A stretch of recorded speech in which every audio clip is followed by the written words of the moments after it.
The Relentless for a Cure Award, because the doctor honored is one who personifies the mission of LLS and the more serious side for the reason that we're all here tonight. These doctors every year are nominated by patients and colleagues and selected by a committee of their peers. And we have with us Dr. Michael Veneris to take the stage to present this year's award. Dr. Veneris is a member of the Relentless for a Cure Selection Committee, as well as a member of the Minnesota Chapter's Board of Trustees. So to give the award tonight, Dr. Veneris. Doctor?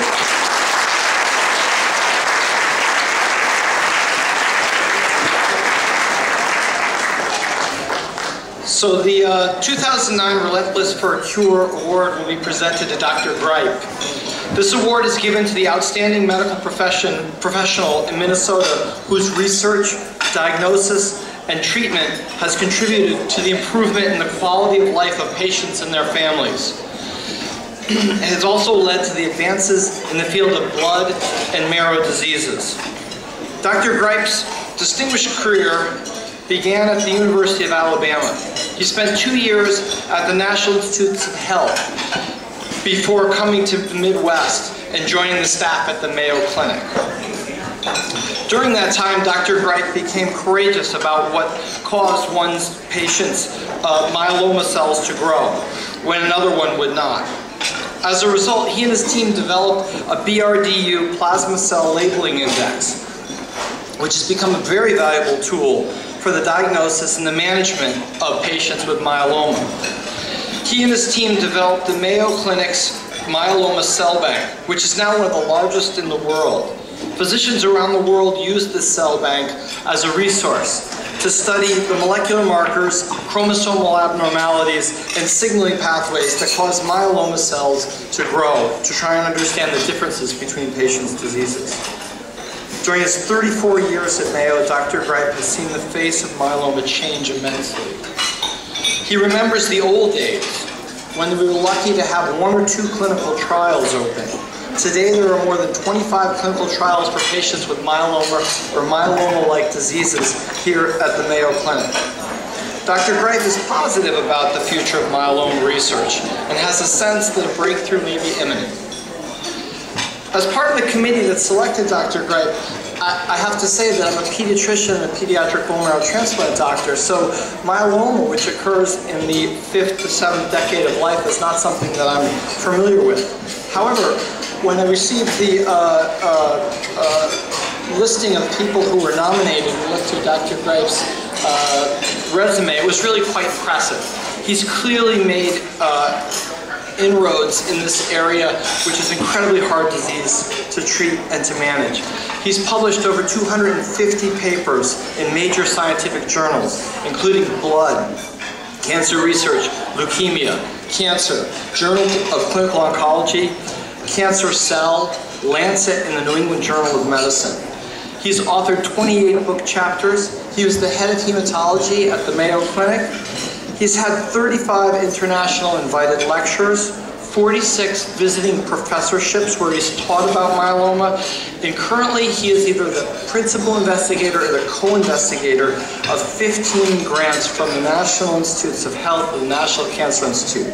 This is an amazing feat, considering that the funding rate at the NIH at this point is probably about 15%. In his spare time, Dr. Gripe enjoys time with his wife, Maureen, who he credits for allowing him to do the things that he could have never done himself.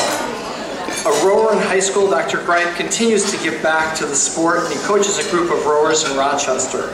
In fact, 3 of the students he coaches are now competing at the Nationals this very weekend. I have to say that I've never met Dr. Gripe until a couple minutes ago, and maybe naively, I looked at him with his seniority and his gray hair, and I said, boy, if you look back on your career, it must have been a good ride. And he said, I can't quit now. And in fact, I think that's why he is the award recipient for Relentless for a Cure.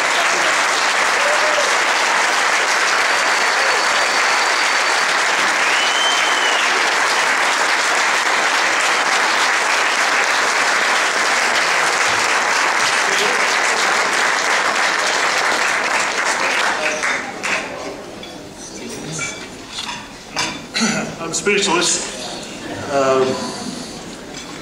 Mike, thank you very much for the wonderful introduction. And I want to take a moment, if you don't mind, to thank some special people who I think really personify the spirit of the LLS. First of all, Natalie Taylor and her mom Jane.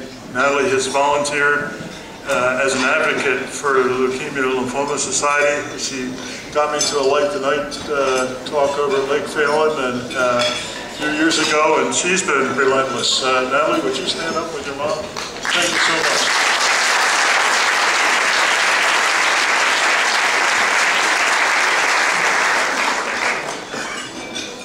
Another person I think who really personifies the pursuit of a cure for myeloma, and the other group of people are the countless young investigators coming up.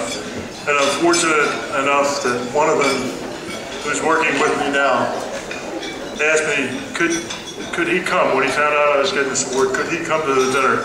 I said, sure. And Sumit Madan is here with his wife, Risa, tonight. Would you stand up, please?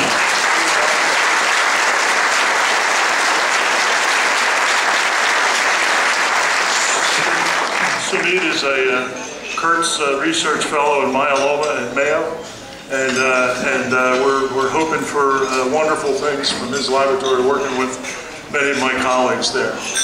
And lastly, I would like to thank my wife, Maureen. If you would stand up, please, Maureen, to be recognized.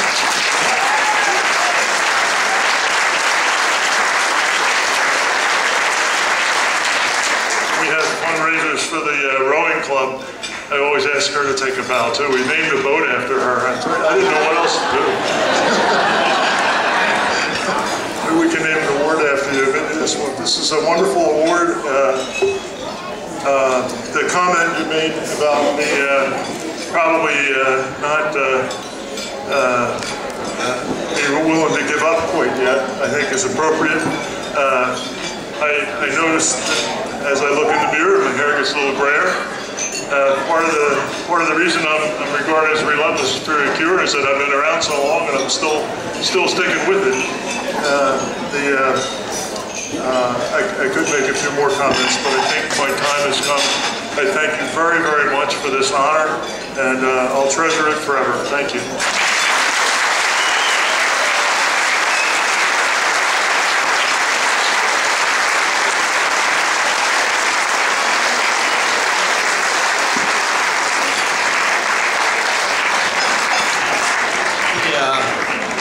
I don't want to say anything because it'll sound really petty, but I believe Marjorie and I are the only two people sitting at Dr. Gripe's table he didn't introduce or thank, but that's okay.